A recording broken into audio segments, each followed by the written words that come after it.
There are just 8 marketing laws that separate million-dollar businesses from everybody else, and most people break all of them. Look, marketing is not about creativity or luck or having millions of followers online. It's about following proven principles that have worked for centuries. The problem is most gurus won't teach you these unless you buy their $10,000 program, which leads to entrepreneurs trying random secrets, fads, or trends without understanding the fundamental laws that drive all successful marketing. And in this video, I'm going to share 8 timeless marketing laws that I've created after selling $25 million online and analyzing over 50,000 individual purchase journeys of customers who have bought our courses, our softwares, ebooks, coaching programs, memberships, and much more. As we speak, I run a $300,000 per month business built on top of these 8 laws. So I not only apply what I teach, but I've studied marketing obsessively over a decade, and the next 40 minutes will do more to help you actually make money online than most coaches would charge you thousands for. So with that promise, if you want to turn strangers into customers, let's first start with the very first marketing law, which is what I call the rule of 15. Now, marketers for dozens of years have talked about this infamous rule of 7. Many of you have probably heard of this rule of 7. And what this was is in 1930, a group of Hollywood executives got together and they found that on average, it took 7 times of somebody seeing a poster before they chose to buy a ticket to a movie. That was it. And for the last 100 years, it's become marketing lore, the rule of 7. It takes 7 touch points. Here's the problem. It's almost 100 years later. Humans' attention spans have gone like this, and we are seeing right now on average 4,000 to 10,000 ad impressions every single day. Back in 1930, they were maybe seeing 7 to 10 ads per day from a poster that was on a light post or a piece of paper they were handed by somebody. Times have changed, but I actually wanted to figure out what is the actual rule nowadays, now that it's almost 100 years later, and I dug through over $3 million worth of transaction data, which comes out to about 6,000 individual purchase journeys of my customers who bought my online course or digital product. And I found something extremely interesting. Of those 6,000 purchase journeys, almost every single one looked like this. From the very first time that somebody saw something from me, be it an ad, an email, a YouTube video, an Instagram, whatever the first point of contact was, to the time they purchased, they had clicked on, again, not watched or seen, but clicked on 3 to 10 YouTube videos, 2 to 8 Instagram videos, 2 to 6 different paid ads from Facebook to YouTube to Google, 5 to 15 individual emails, and 1 to 5 different Google searches or Yahoo or Bing. And nowadays, ChatGPT is a search engine as well. And I parsed through all that data to answer 2 questions. Number 1, how long did it take from the point of first contact to the point they bought from me? And second was how many touch points did it take? And for context, this is an average. There are some people, of course, who bought within a day or 2 and just 2 touch points. Others took 2 years and hundreds of touch points, but the average of how long and how many touch points it took was 6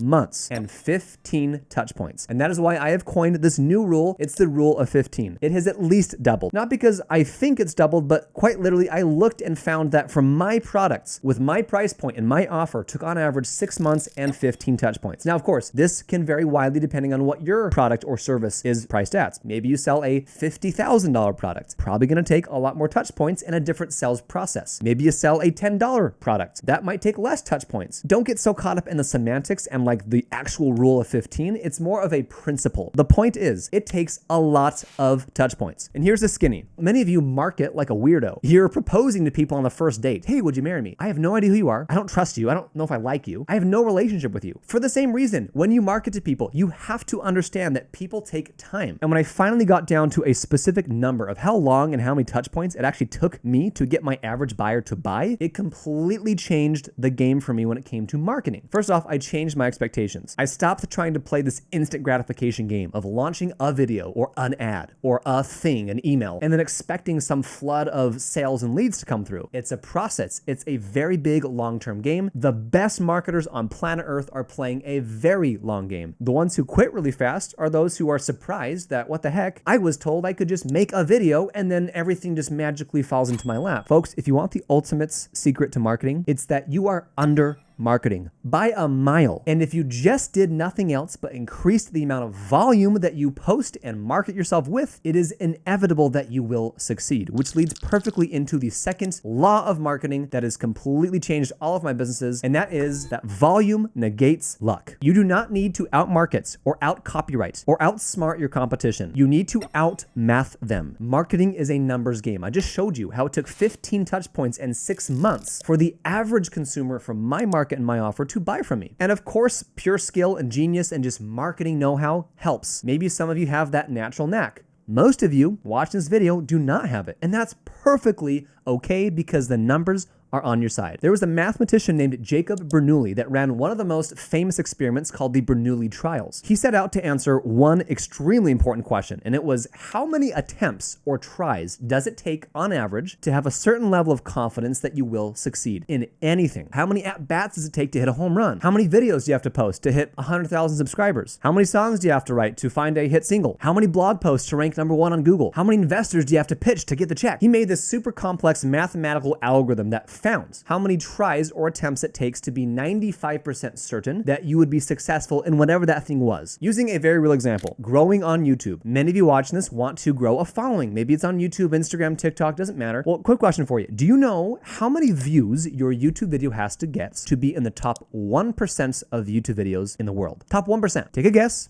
3, 2, 1. 100,000 views. Surprised? I was too. I thought it was like, oh, Mr. Beast, 10 million views. No, the top 1% to be an elite performer on YouTube to get a video that takes off 100,000 views. And here's a graph that shows you the top 5%, 10%, 20%, and 50%. But to have a video that does better than 90% of any other on planet Earth, you have to get 2,100 views, and you're in the top 10%. Applying Bernoulli's mathematics, this graph shows you how many attempts you would have to take to have an 80, 90, and 95% confidence level that you would in fact hit that metric. In other words, if I post 22 times to YouTube, there's a 90% chance or level of confidence that one of those videos will get at least 2,100 views. And if I want to be 95% certain that one of my videos will land in the top 1%, I have to post 299 times. Now, which are you? Some of you look at that number and say, holy crap, that's a lot. Now, hear me out on this, right? It becomes a question of how bad do you want it? That's less than a video per day for a year. Do you see how most of you are underestimating how much time, how much volume is required to get quote unquote lucky? I can't tell you how many people say, man, Stockton, you really lucked out, man. You were able to build such successful businesses for what appears to be, I don't know, just some stroke of luck, maybe genius. It's neither. I don't believe in luck.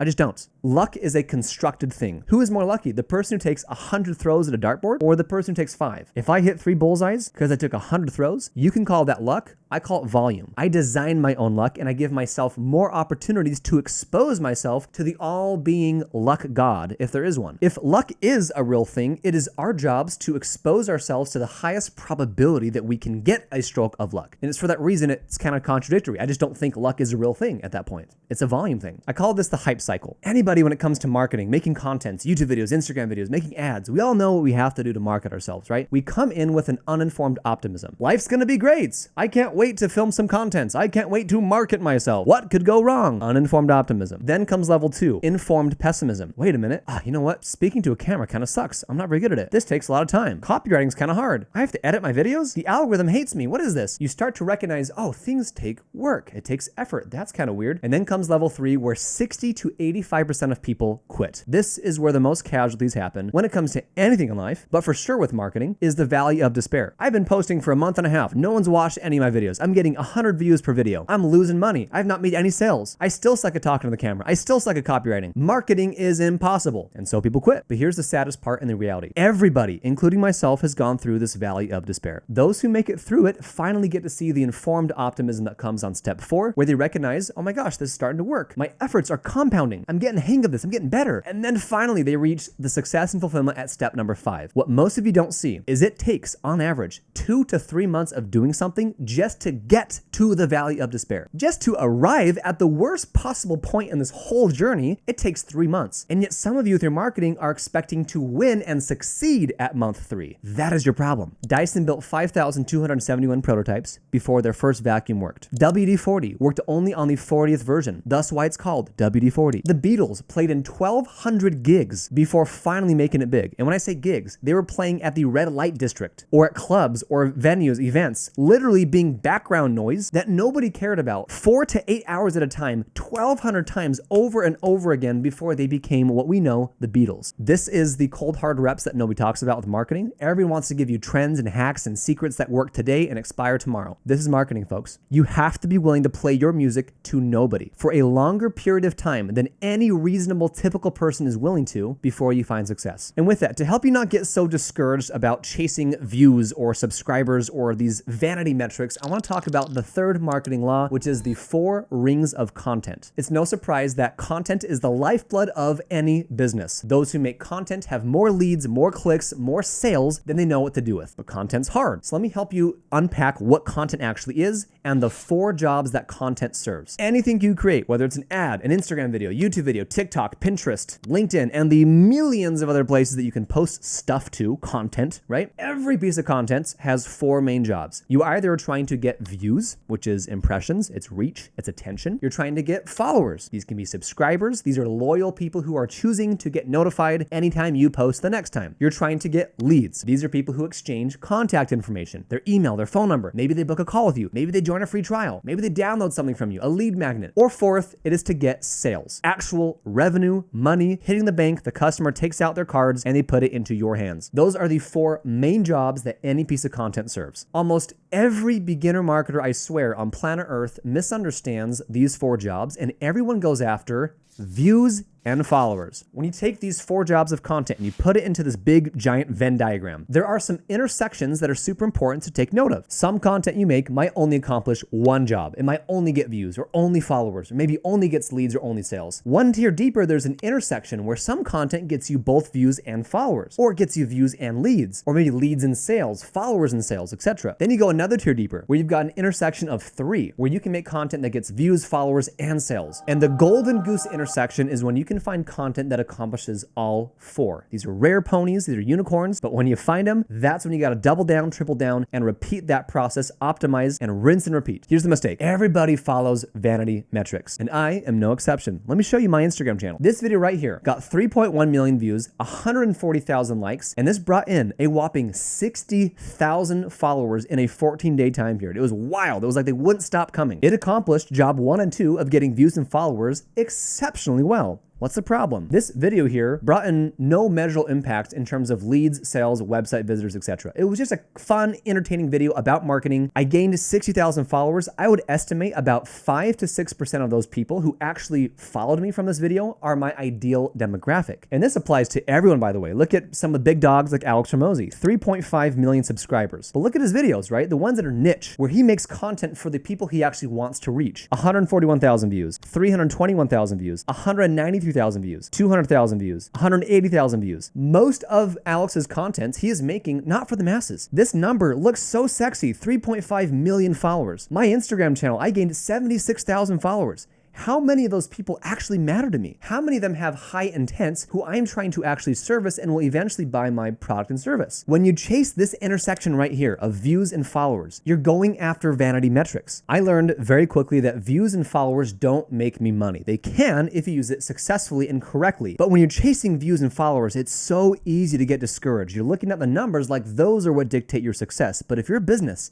makes money and a business has to get leads. Your success criteria and what you are rewarding yourself off of is completely off if you're chasing views and followers. Take this video for example. This video got 3,000 views. On paper, a whopping failure. 3,000 views, what the heck? I've got 76,000 followers. This sucks, right? Wrong. This video brought in 250 individual people who commented in exchange for my lead magnet. I sent it to them. 70% of them opted in and gave me their email, phone number, and their name. And most importantly, this made me, from this one post here, $3,000 to $4,000 in monthly recurring revenue, which comes out to about $36,000 per year. And because my view to lead ratio was so incredible, again, who the heck cares about how many views and followers this got? Wasn't what I cared about. You better believe I took that video and launched it as an ad. I'm now forcing views, right? I'm paying for the views. And what happened from June 23rd to August 22nd up to this point, this on paper failure of an Instagram video that got no views and no followers, what most of you care about, brought me 300 plus 140. That's the amount of free trials I got to my paid subscription service. 440 free trials. Our average revenue per user is $150, which comes out to $66,000 in potential monthly recurring revenue. Not all that will translate into MRR, just those who convert on their free trial, of course. All from a failure of an Instagram reel. It's only a failure if you don't understand the 4 jobs of content and you focus on the wrong ones. And it's why many of you post content, you get discouraged because you're not seeing that little ticker on your follower count or the view count going up as high as you'd like it to. Occasionally, you're going to find a unicorn who has all 4. This video right here is my most viewed video. It brought me in over 700 YouTube subscribers. It brought in about $10,000 in monthly recurring revenue and about 300 new leads. Again, when you understand the 4 jobs of content, you can take pieces like this that do exceptionally well, and what do? You double down. So you better believe my next YouTube schedule I'm already planning for is trying to make content that was like that one, that got me the most leads in sales. First and foremost, that's a priority, but it certainly doesn't hurt if I get some content that gets really high views and followers as well. If you get a bunch of followers, it's just a cherry on top, but it truly is just vanity metrics. I'll take followers. They're nice to have. It feels good. It makes me look more credible. But I've built a $3 million per year business with less than 5,000 YouTube subscribers. I'm just now getting into the YouTube game. I'll talk more about that in later laws, why I've kind of neglected YouTube and other platforms, but it shows you don't have to have a whole bunch of followers and views to make money and to market yourself well. Next, when it comes to making marketing contents, what type of content should you be making in the first place? That leads us into the 4th marketing law, which is what I call the 5 core objections. Now that you know the 4 jobs that content serves, now you have to understand, what do I even make content about in the first place? Just like you have to make content that serves the right purpose, aka leads and sales, you have to also make content that serves a purpose for your customers. If you're not intentional about what you're making content for and what questions it answers, you're just taking a bunch of guesses. So if you want luck to be on your side, you got to understand the 5 core objections that every customer has about any product, service, or digital product online. And those 5 core objections are, number 1, trust objections. In other words, I don't believe you. The second is a fit objection. I don't think this will work for me or my niche or my situation. The third is a time and effort objection. I am too busy, don't have enough time, or this looks too hard. The fourth is a money or ROI objection. I can't afford it, or I don't think I'll make back my return from what I invest. And then lastly is a priority or an urgency objection. Not right now. I need to think about it.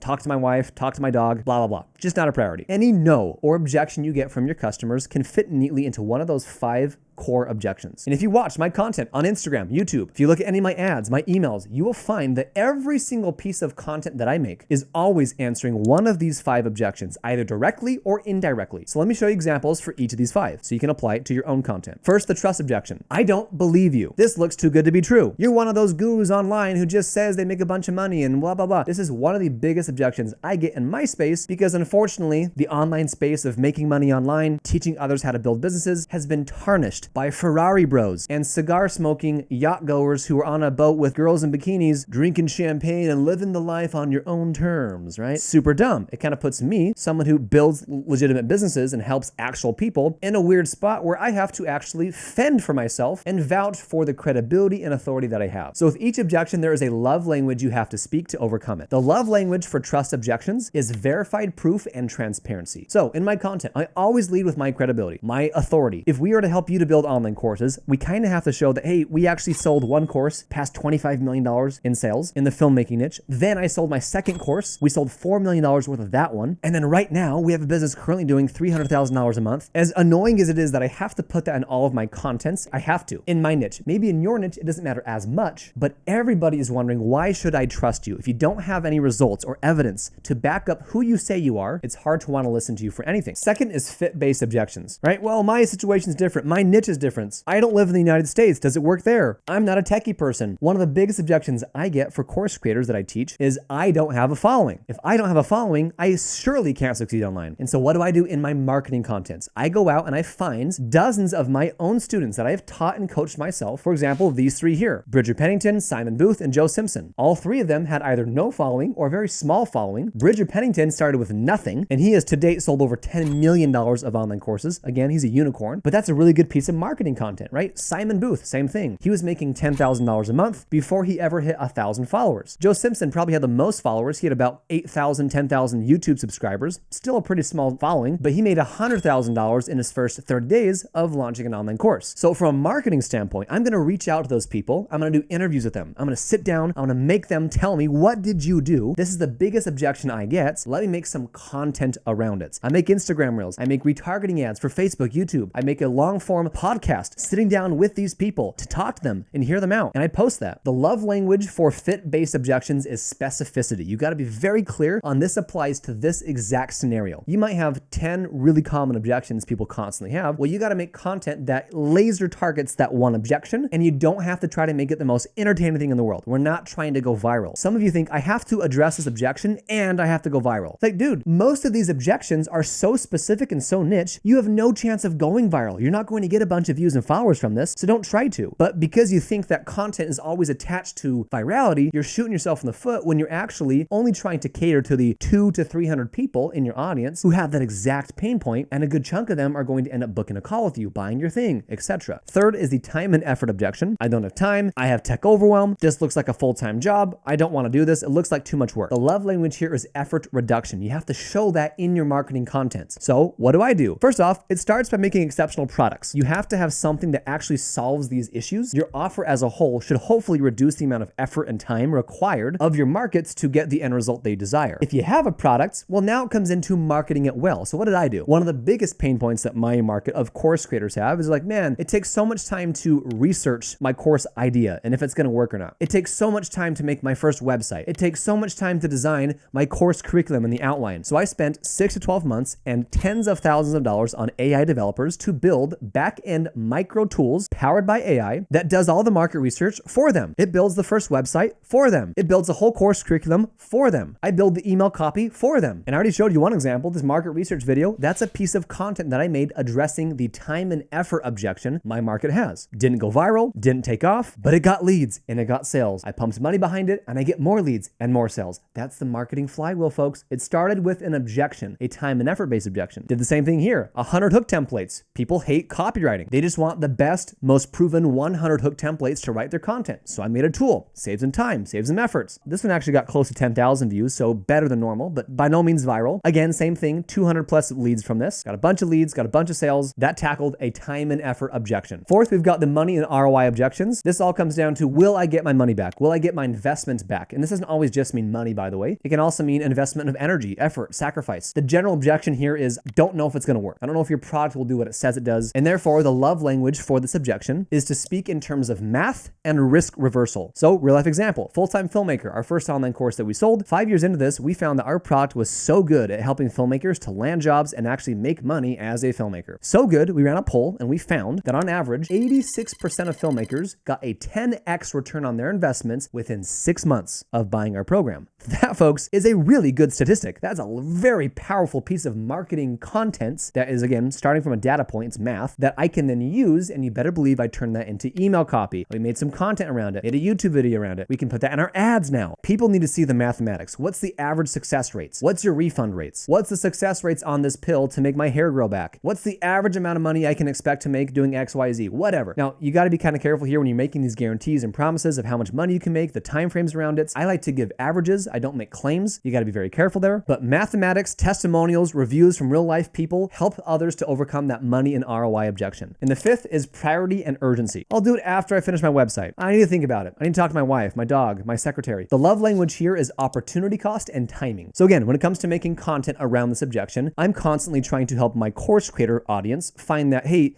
it's a stupid excuse. You're essentially saying, hey, I want to spend the next 6 months making my course before I use this tool and program that's going to help me make the course 10 times faster and succeed far more likely. The math doesn't math. And so I make a lot of content and marketing around that silly excuse that people have in my markets and show them there's an opportunity cost when you do that. I make content ranting about that objection. So that's the 5 core objections. Your goal with content is to try to make content that is well dispersed throughout these 5 objections. You're constantly answering one of those 5 objections people have and questions. But if you aren't laser targeted on who your actual avatar, your customer is, your content will land on deaf ears. And that leads us perfectly into the 5th marketing law, which is the 1 by 1 by 1 rule. This law or rule focuses on depth before breadth. Dominate a pond before you find an ocean. The 1 by 1 by 1 rule is 1 avatar, 1 offer, 1 acquisition channel. You target a single individual person who shares the same pain points, the same desires that they want, and you make 1 offer for that 1 person, and you choose and focus on 1 main channel, acquisition channel that you get that customer from. That can be organic social media. YouTube would be 1 channel. Instagram would be 1 channel. Paid ads would be 1 channel. Cold calling would be 1 one channel. You focus on one before you move on to anything. And why is this important? Clarity and simplicity scales. Complexity fails every time. I cannot tell you how many of the 5,000 plus course creators I've coached over the last 10 years fail for one reason, and it's that they're doing way too freaking much. I am considered an expert marketer, and I look at their stuff and I'm confused. I'm like, what are you selling? You've got 15 different price points, 15 different things I can buy. Your copywriting and your marketing message is catering to like way too many types of people. You're spread super thin between 15 different platforms, none of which are going well. Like, what are you doing? You're doing so much. You're going horizontal so fast and so far. You're not going vertical on anything. This business right here, Course Creator 360, I have one offer. That offer is broken into different price points. You know, we've got a $97 per month plan, a $147, a $297 plan. Those are pricing points, but the offer is one. There's a difference between price points, payment plans, those are payment terms, versus the actual offer itself. But the offer of what I actually give people was one beautiful, easy to understand offer. It still is. I have one very specific person. It's in the name of my product. It is course creators. People who sell education online. They want to build an online business in the info world, whether it's through coaching, courses, communities, memberships, whatever it is. There's a lot of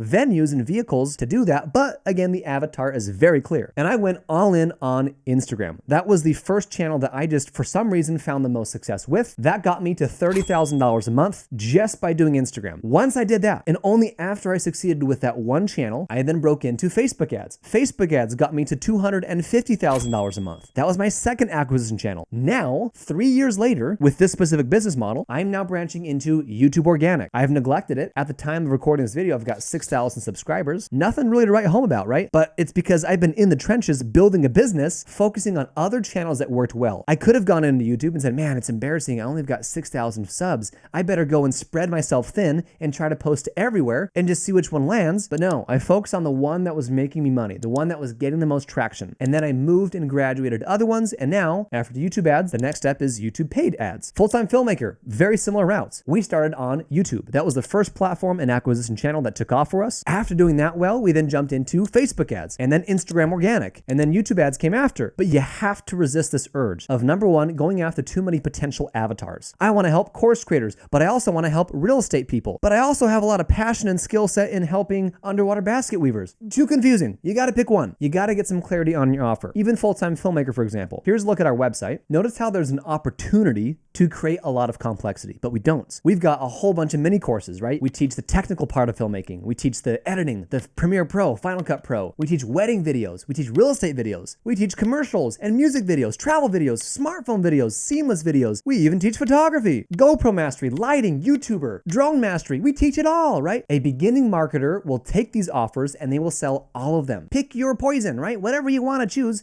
I've got 15 different things to pick from. Go ahead. There's too many entry points. There's too much decision. You're creating analysis paralysis in your customers and it's killing your conversion rates. So what do? Scroll down here. What do we have? One offer. This website, this offer got us to $25 million in lifetime revenue from selling a single $997 course. We can throw a whole bunch in that offer. The offer can be extremely valuable, but I give them one decision. They don't get to buy all these things separately because I've got one offer. And then finally, you got to pick your acquisition channel. My recommendation is to start with YouTube and Instagram. Those are the by far two best places to get your content out. YouTube is amazing for how-to contents. It's the second biggest, if not first biggest search engine in the world. Instagram, I found for myself and the thousands of creators that I've coached tend to find the most success on those two platforms. I pick one, go hard into it, figure it out, and grow vertically. And on the topic of content, let's talk about education in law number 6, which is to stop selling education. Having sold over $25 million in online courses and having coached well over 5,000 different creators and course creators and educators on how to sell online courses, there is a ginormous misconception about how you monetize education. It's such a big misconception. I made one entire video about how to sell online courses in 2025 and this topic about how do you monetize education in the first place. There are 5 main core pillars that you have to follow when it comes to making an education-based business. The first one is education. It's the how-to content. It's a whole bunch of videos you put together, you teach the how-to. Second is structure. Education is only as valuable as it is easy to implement. If it's disorganized, it's out of order, hard to follow, people can't get their results. Third is support and community. You have to have a way way for people to get help, support, coaching, and feel like they're a part of something bigger than themselves. Fourth is done-for-you elements. These are essentially any type of tool, resource, service, or automation that removes time, money, and effort from your customers, allowing them to find results without the need to consume education. And then fifth is accountability, a way to push people to execute on the things they're learning. Now, when I say stop selling education, I mean education is literally, by definition, homework. It is work. You are giving people a whole bunch of videos to consume. They have to invest their time, invest effort, sometimes invest money in order to learn and consume video contents, written content, however it is that you disseminate your information. It doesn't matter, but information by itself is not valuable. And it has not been valuable from the very first time we launched our first online course in 2016. The problem is people have misunderstood the balance of how much you need to focus on those 5 pillars. There's been a massive change with the advent of AI and how information is accessible, how it is disseminated. It has changed how we as course creators and infopreneurs who are out here educating the masses, it has changed how we make our money. So let me show you how things have changed from 2016 till now. In 2016, you used to be able to get away with education, the how-to, making up 60% of your offer. Right now, education, the how-to component, should never take up more than 15% of the total offer you give people.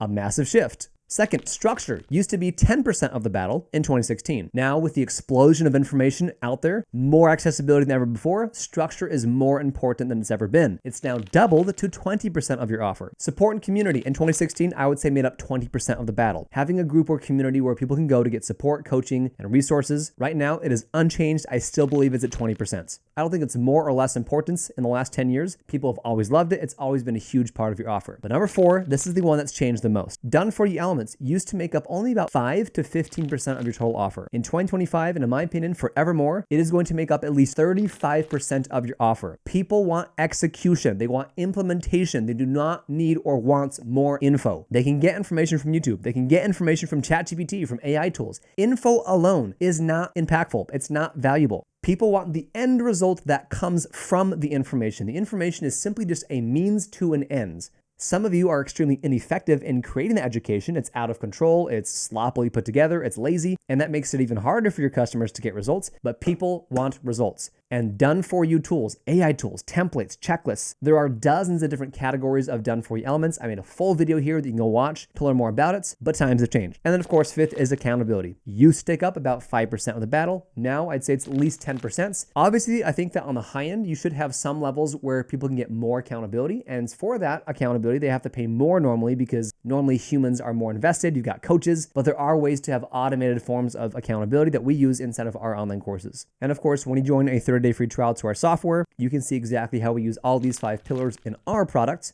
and how we practice what we preach to sell multi-6 figures every single month of our own digital products. And you can do that by clicking below. And speaking of selling education in general, law number 7 is this concept of proof over promise. Remember those 5 objections I talked about in law number 4? Trust, fit, time and effort, money ROI, priority and urgency objections. All 5 of those objections are conquered by proof. Every single one of them. In this creator economy where attention is extremely scarce and you have competitors and people who are just vying for your customers' attention, proof that what you do actually works is the engine room for everything about your business. If you are a creator and you want to create massive change in the world, it all comes and starts from your proof. It's your results. What have you done? What are you doing? And what have you gotten other people to do? There are 3 types of results that you get that create proof in the business that you do, which then allow you to create a whole bunch of marketing material that you put in your ads, your sales pages, your emails, and you plaster everywhere. And those 3 types of proof or results are number 1, historical results. These are results or accomplishments that you've had in your career or life up to this point, right? Past. This could be 10 years ago, 5 years ago, 2 years ago, last year, but it's in the past, right? Historically, here's what I have done for myself or for other people. Second is recent results, right? It's one thing to have done some amazing thing 10 years ago, but that's 10 years ago. Does it still work today? Because times change. And so relevancy, recency is an extremely important part to your proof and to your results. So recent results are things you've accomplished recently in the last month, in the last year. It doesn't need to be as impressive as your historical results are, but they do need to be relevant and recent. And the third and final type of results is created results. results. These results, in my opinion, are more important than the other two. Why? Because it's one thing to say, hey, I've done this thing for myself 10 years ago, or hey, I did this one thing for myself in the last 6 months. That's great, Stockton, but what can you do for other people? It is a whole different skill set and level of proof that you have if you can do one thing for yourself, but if you can then replicate that and do it for 2 people, 4 people, 8 people, or in our case, we've been able to help 5,000 plus creators create, market, and sell their online courses. We've helped over 50,000 filmmakers learn how to build their own filmmaking businesses and everything in between. We have a massive amount of created results. These are results you create for other people. Of course, when you're first starting out, you might have 0 created results. That's fine, but at bare minimum, you have to have historical results or recent results. If you don't have any results at all, you're not in a position to sell education or to go out there and build a product. And so I'd focus on and go hard into getting those results. But it is a linear system. You have to first start with results. You have to get proof that what you do actually works. Once you have that historical track record, hopefully you continue getting those and you get recent results. And then from there, you start to create them for other people. Once you have all 3, that's when you have this beautiful marketing system where you can pull whatever you want out of your pockets, any objection somebody might have, and you can use that to help them overcome one of those 5 objections. But on top of just overcoming objections, proof and getting results is also the engine room to create contents. I speak to so many of you creators who are like, I don't know what to make a YouTube video about, or I don't know what to make an Instagram video about. You're thinking it's a creativity wall, but in reality, it's like, look, if you're getting results, making content about those results is so easy. You're just documenting it, right? Just flip on a camera and just show people what you did and how you did it. If content is really hard for you to create, it's probably because you're missing some of that proof and results you're getting, and so you're running into this creative barrier. It's not really a creativity thing, you're just not getting enough results thing. You can sit and promise people the whole world, you can promise whatever you want, but if you do not have the proof, if you don't have the evidence that what you do and what you teach actually works, I would start there, and then you can graduate into making promises because the proof is in the pudding. And folks, that leads us to the last law of marketing, which I think perhaps is one of the most important ones. I have seen more 7-figure entrepreneurs follow this law and succeed with it than perhaps any of the laws previous to it, and that is the minimum steps to success. This law is built upon an acronym that many of you may have heard, MVP, minimal viable product. Learn this word, study this word, love this word. It is your new best friend. I cannot tell you how crucial this law is to follow if you do not want to waste years of your life, tens of thousands, maybe even hundreds of thousands or millions of dollars investing in building a product, a service, coaching program, a course, whatever it is that you want to build. If you do not know the concepts behind a minimal viable product, you are in for a world of hurt. And here's why. This is one of my favorite images right here that shows the process of what a minimal viable product is. There are really only 2 main routes that up-and-coming business creators follow when they want to build and launch something, or to put a product into a customer's hands. The first route is what you're seeing on top here. You think, I'm going to build a product. Well, I can't launch the product until it's perfect, right? So I'm going to build a wheel, but you can't give a customer a wheel. It's not usable. So I'll put 2 wheels together and an axle. Almost there. We're 3 months in, but still unusable. I can't ride a car if the end outcome is a car, and that's my end results or the solution I'm trying to sell to people. Still not usable. So I put a chassis on there. No engine quite yet though, not a usable car. And then 6 months, 1 year, some of you 2 years later, you finally finish your product. You buried your head in the sand, you build this thing like crazy, put your heart, sweat, blood, and tears into it. It's ready. And guess what? All that time you just spent building the world's most perfect products, you've gotten a grand total of zero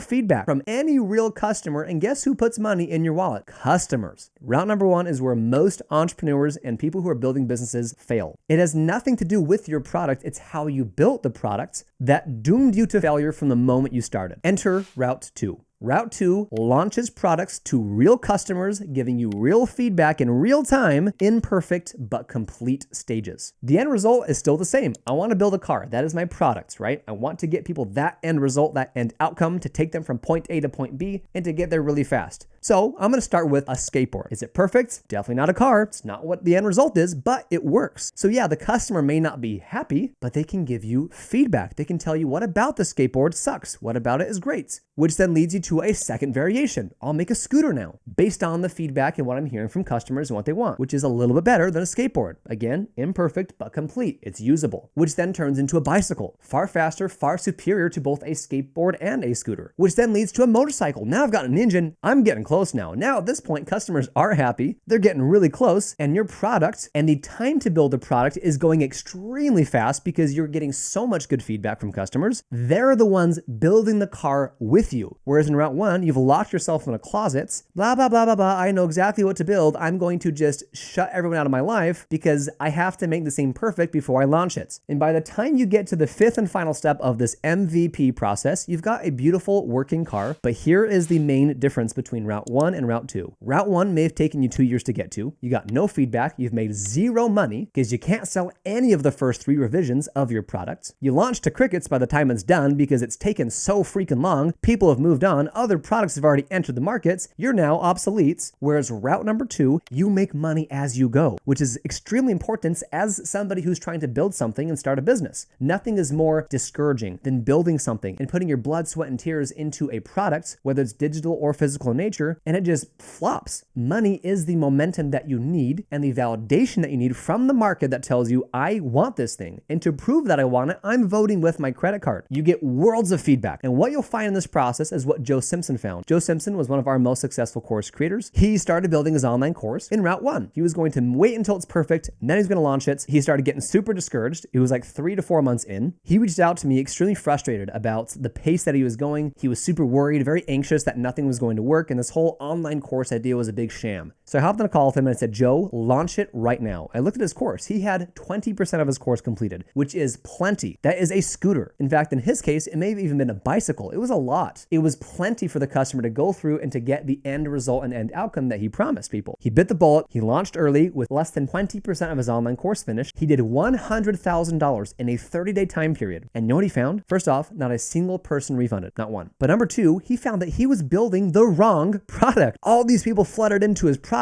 and they were like, dude, this is way too advanced. This is way too hard to understand. I don't like this video quality. I don't like this about this. This is way too complex. I was hoping for more beginner-friendly tutorials. I don't like the pace. I don't like how you talk. I don't like how you look. Whatever, right? They started sharing all this feedback. And Joe recognized, it's a darn good thing that I didn't build a course to finish following route number 1. I would have wasted a full year of my time and it probably would have flopped, and I probably would have gotten even more refunds from customers because I wasn't building what they wanted. You have to follow route number 2 when you build things. Think about what are the minimum steps that I have to give to my customers to call this thing complete. It's not perfect, it's not finished, but it's enough for them to use. It's enough for you to sell it to them, and it sure as heck is enough for them to share some feedback on what they would like. And you'll find that the best customers, they will gladly be a part of this process with you to build something. There are so many people that want to be pioneers and help to perfect it because customers buy products because they want an end outcome. Going back to the stop selling education law, right? People don't want the education. They actually want what the education gets them, which is a beautiful end result. People don't buy our full-time filmmaker course because they love watching videos all day long. They want to become a filmmaker. They want to improve their video quality and then eventually make money with those videos. People buy our course, Course Creator Pro, not because they want to go through a bunch of videos, not because they love the quality of our editing, but because our course is a vehicle to get them to build their own course and make money from it. I can go on and on, right? There's thousands of examples here, but people want end results. And if they want the end results, most of them are going to be more than happy to build this thing with you, give you feedback so long as you're receptive to the feedback and you quickly iterate and give your customers what they need as they're asking for it. They're not going to refund. They're going to stick around for the long run, and they're going to be stoked to help you to build a thing they've actually wanted. And that, folks, are the 8 laws of marketing that have absolutely changed my life. Don't let this video be a trophy you put up on your shelf and it was a good little in one ear out the other. Implement and apply these today. If you want to get 10x, 100x the amount of value you got from this video, you want to learn everything that we have learned over the last 10 years of selling over $25 million in online courses. You want to have an all-in-one software that helps you to build your own business. You want to have 24/7 supports, coaching from world-class coaches. You can join a 30-day free trial to our all-in-one platform below. It's free for a reason. I'd love to help you continue to master these marketing principles and use them to build a business, sell a product, and succeed in life. That's it for this video. You guys rock. Go and crush it. We'll see you in the next one.